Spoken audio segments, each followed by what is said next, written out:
My girlfriend chose her friend's birthday over being there when I had a serious accident.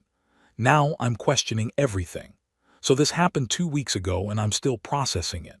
I need some outside perspective because I honestly don't know if I'm overreacting or if this is as messed up as it feels. Some background first so you guys could understand this situation better. My girlfriend Jasmine and I have been together for 2 years. We live together, split bills, the whole 9 yards.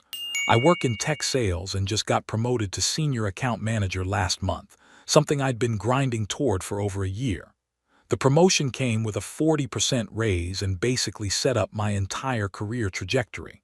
The day this all went down started amazing. My boss called me into his office around 3 p.m. and told me I got the promotion. I was over the moon. First thing I did was text Jasmine. "Baby, I got it. The promotion is official. Want to celebrate tonight? How about that steakhouse you love?" Her response was lukewarm. "That's great, babe, but I can't tonight. It's Jessica's birthday party. You knew about this." Here's the thing, I vaguely remembered her mentioning something about Jessica's birthday, but I figured if something this huge happened in my life, she might want to celebrate with me first. Jessica is Jasmine's college friend who she sees maybe 3 or 4 times a year, while this promotion was literally life-changing for us. I tried one more time. "I get that, but this is kind of a big deal. Could you maybe show up late to the party after dinner with me?" Her response hit different. "Don't be selfish, Mike. Friends only have one birthday a year. Your promotion isn't going anywhere. We can celebrate later." That word, selfish, just sat wrong with me. But I didn't want to fight, so I said fine and told her I'd just grab drinks with my coworkers instead. Fast forward to around 9 p.m. I was leaving Murphy's Pub, the place across my office building where my team and I had gone for celebratory drinks. I was texting my buddy Dave, trying to coordinate meeting up later when I stepped into the crosswalk.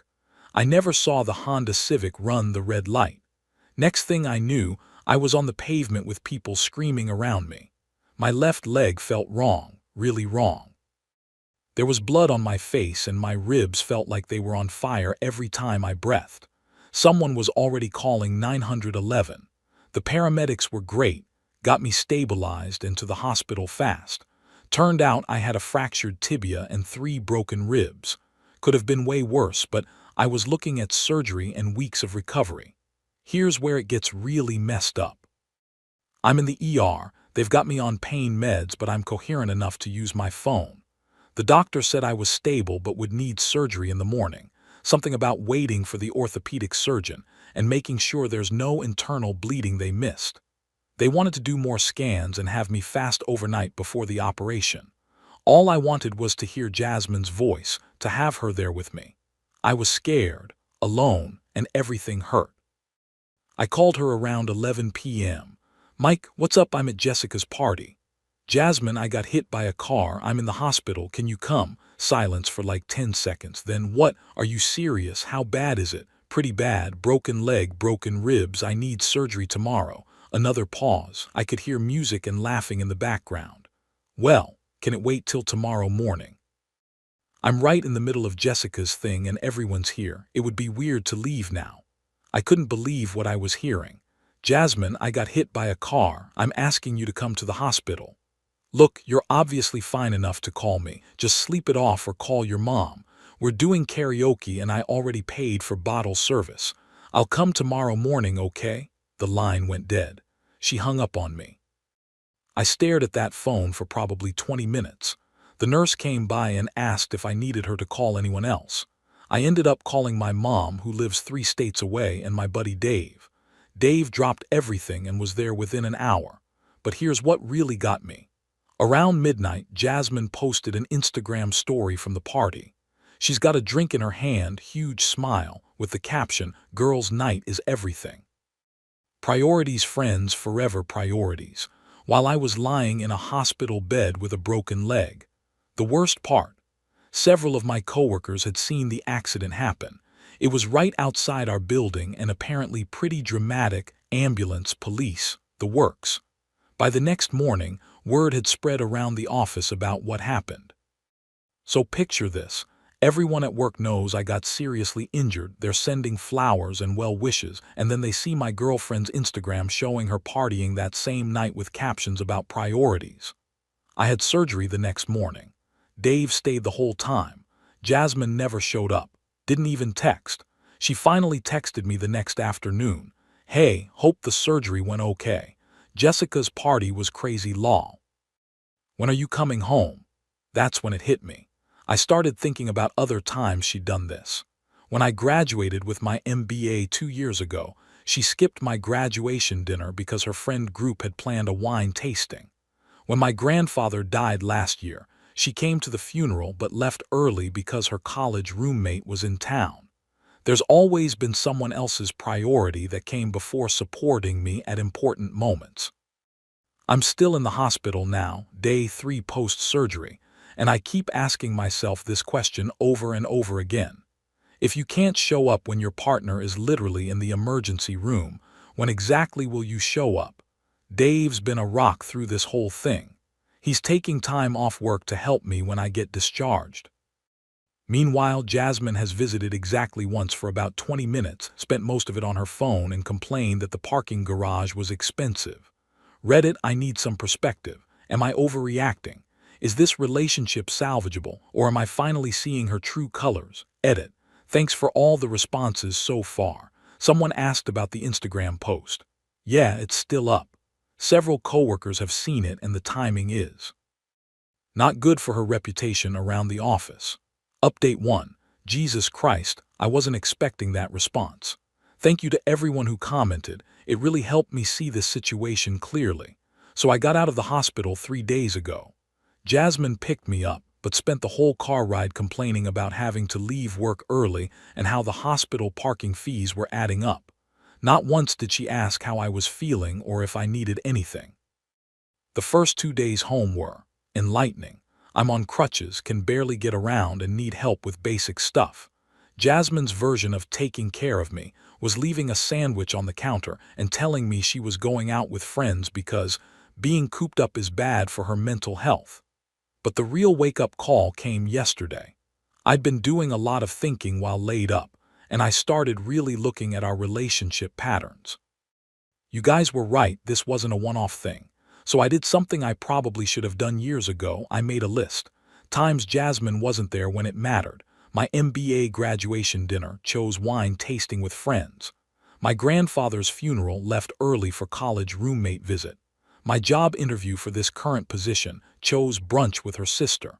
Now this accident. Times I dropped everything for her. Drove 4 hours to get her when her car broke down. Skipped my cousin's wedding to comfort her during a friend breakup. Left a work conference early when she had a panic attack. The pattern was so clear it actually hurt to look at. But wait, it gets better. Yesterday, my coworker James stopped by with some work documents I needed to sign. He's usually pretty professional, but he seemed uncomfortable about something. Finally, he just said, "Dude, I don't know if I should tell you this, but people around the office are talking."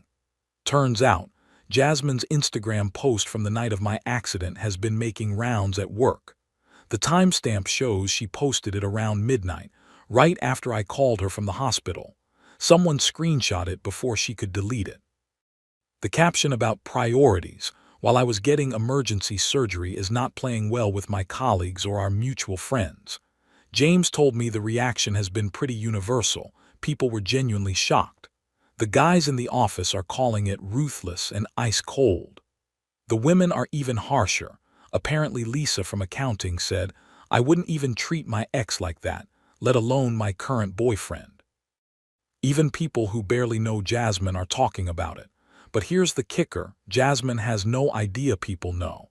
She thinks she's been subtle about it, or she simply doesn't see anything wrong with what she did to realize how it looks to others. She even had the audacity yesterday to say, "I think people at your work don't like me. They're being weird when I stop by." Last night, I made my decision. I called my buddy Dave, who's been an absolute legend through this whole thing, and asked if he could help me move out this weekend. I can't do heavy lifting, obviously, but I can pack and supervise. Dave instantly agreed to take the day off work and come over to help. I haven't told Jasmine yet. I've been pretending everything's normal while I get my ducks in a row. Found a small one-bedroom apartment across town that allows short-term leases. It's nothing fancy, but it's mine. I'm planning to leave Saturday while she's at her weekly yoga class. I'll pack what I can. She'll come back to a half-empty house and a single note I leave on the kitchen counter. I keep second-guessing myself, though. Part of me wonders if I should try to talk it out first, see if she can change. But then I remember lying in that hospital bed, calling the person I loved most, and being told that bottle service at a birthday party was more important than being there for me. Dave says something that stuck with me. Bro, when someone shows you who they are, believe them the first time. She's shown you multiple times. How much longer are you planning to put up with this? I think he's right. I think I've been making excuses for her for 2 years because I wanted her to be someone she's not. The hardest part is that I do love her, but I'm starting to understand there's a difference between loving someone and being loved back. I've been doing all the loving in this relationship. I'll update you guys after I move out. Wish me luck. Update 2. Holy shit, you guys. I wasn't prepared for what happened after I moved out. So Saturday went according to plan. Dave and 2 other friends helped me pack and move while Jasmine was at yoga. I took only what was absolutely mine, being extra careful not to mix up anything that belonged to her. My leg was still pretty messed up, so I mostly sat in a chair and directed traffic while they did the heavy lifting. We got all my stuff out in about 3 hours. I left the note on the kitchen counter where she'd see it immediately, kept it simple. Jasmine, I needed you once, really needed you, and you chose someone else. That tells me everything I need to know about our relationship and what I mean to you. I hope Jessica's birthday was worth it. Please don't contact me, Mike. Then I turned off my phone and went to my new place. I turned my phone back on Sunday morning to 47 missed calls and 23 text messages, all from Jasmine. The first few texts were confused. Where are you? Your stuff is gone. What's happening? Then shifted to angry real quick once she discovered the note. Are you seriously doing this over one mistake? You're being ridiculous. Then defensive. I had no idea it was that serious. You sounded fine on the phone. Then manipulative. I was scared of hospitals. You know I don't handle blood well. Then desperate. Please call me back. We can work this out. And finally, what I was waiting for, victim mode. I can't believe you're abandoning me like this. You're just like every other guy. I didn't respond to any of them. Instead, I blocked her number. But blocking her number didn't stop the drama. Sunday night, my friend Cody, who's friends with both of us, called me. Apparently, Jasmine had shown up at his apartment crying, asking if he'd seen me. She told him I disappeared over a little disagreement and was trying to get him to convince me to come back.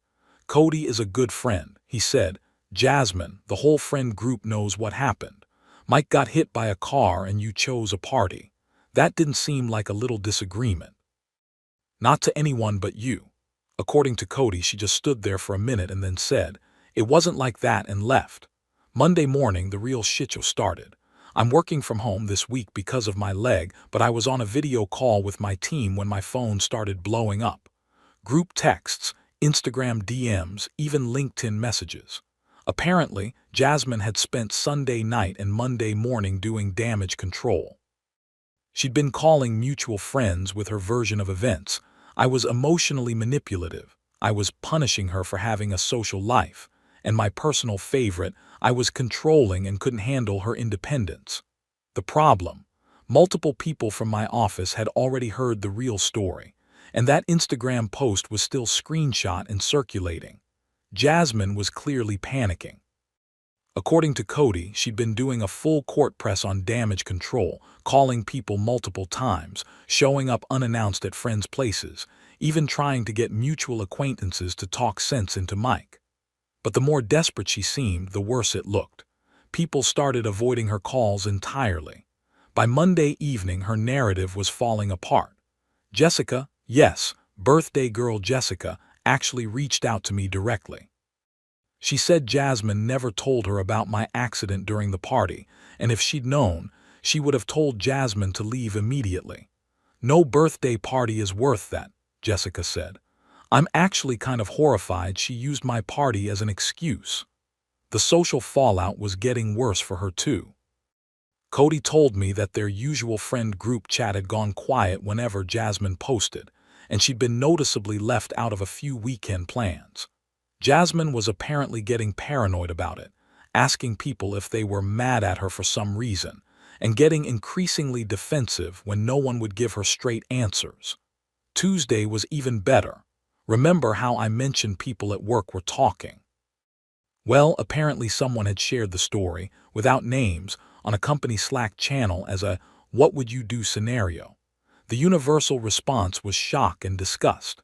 When people started putting two and two together about who the story was actually about, Jasmine's reputation at her own job started taking hits too. We work for companies that do business together, so there's some crossover in our professional networks. Apparently word got back to her office through a mutual client. Her boss's assistant, who knows people at my company, heard the whole story and it spread from there. I'm told people at Jasmine's work are now giving her the cold shoulder, especially the women. Someone mentioned that she got excluded from a girls' lunch this week, something that never happened before. Wednesday, Jasmine showed up at my new apartment. I saw her through the window and almost didn't answer the door, but I figured I'd have to deal with this eventually. She looked awful, like she hadn't slept in days. First thing she said was, "We need to talk." I stayed in the doorway, didn't invite her in. "There's nothing to talk about, Jasmine. That night, I made a mistake. I was drunk and I panicked and I didn't understand how serious it was.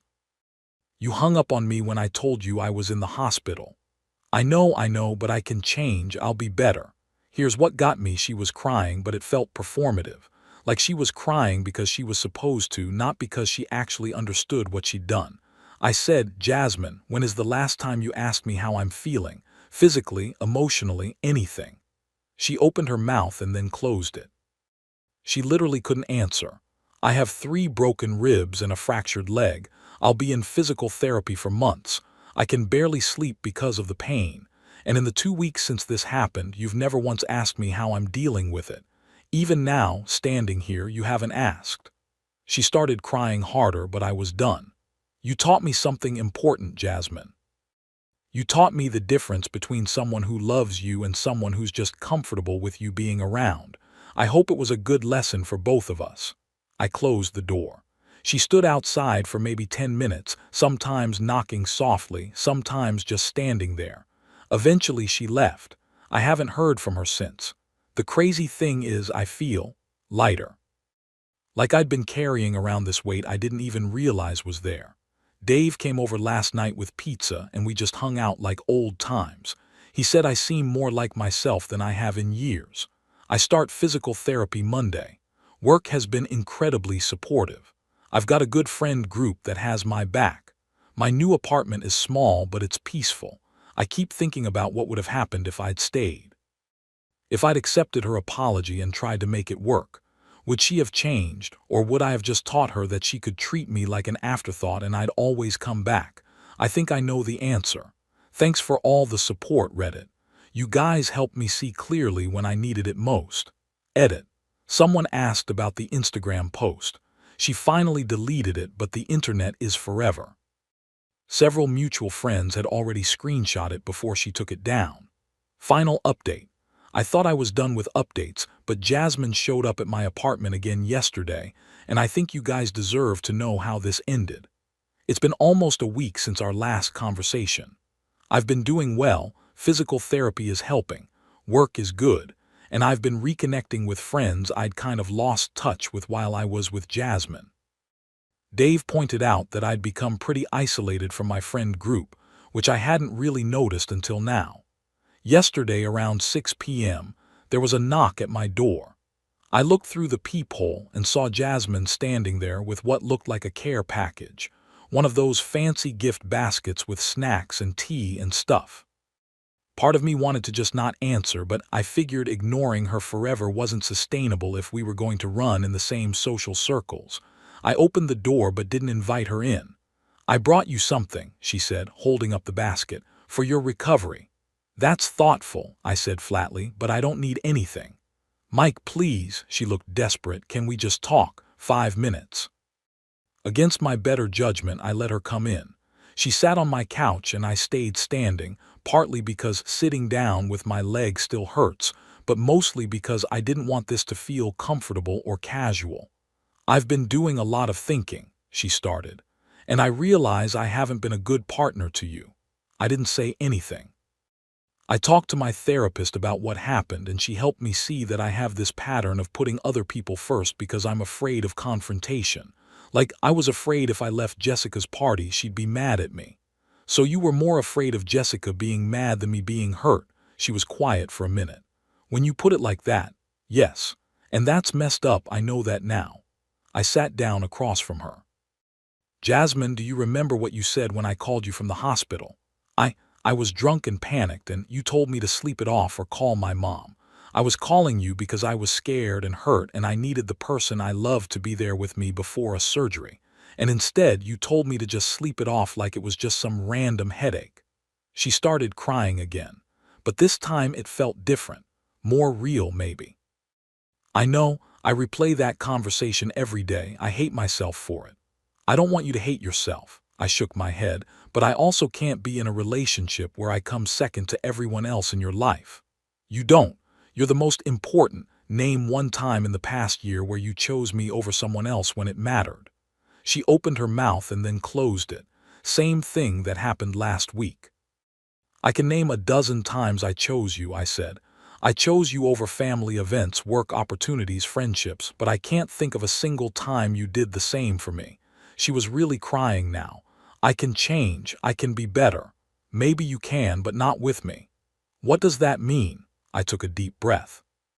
It means I think you need to learn how to prioritize the people you care about, and I can't be your practice dummy while you figure it out. I deserve to be with someone who already knows that when I call from a hospital, they drop everything and come, not someone who needs to learn that lesson. So that's it, 2 years together and you're just done. Yeah, I'm done. She sat there for a few more minutes, crying quietly. Then she said something that actually surprised me. You're right about all of it. I do put other people first because it's easier than disappointing them. And I took you for granted because I knew you'd always forgive me. She looked up at me. I'm really sorry, Mike, for who I was to you. That was the first apology that felt genuine. I appreciate you saying that, I said. I really do. She stood up to leave, then turned back. For what it's worth, I hope someday you can forgive me, not for my sake, but for yours. After she left, I sat in my apartment for a long time thinking about that last conversation. There was something different about her, like she finally understood what she'd done instead of just being upset about the consequences. Dave came over later and asked how I felt about it. Sad, I said, but not regretful. And that's the truth. I'm sad that 2 years ended this way. I'm sad that she had to lose me to understand how she'd been treating me and learn her lesson, but I'm not regretful about leaving. My ribs are healing. My leg is getting stronger. I start a new project at work next week. Dave and I are planning a guys' weekend next month when I'm fully mobile again. I'm good. Really, genuinely good. Thanks for following this journey with me, Reddit. You guys helped me find my backbone when I needed it most.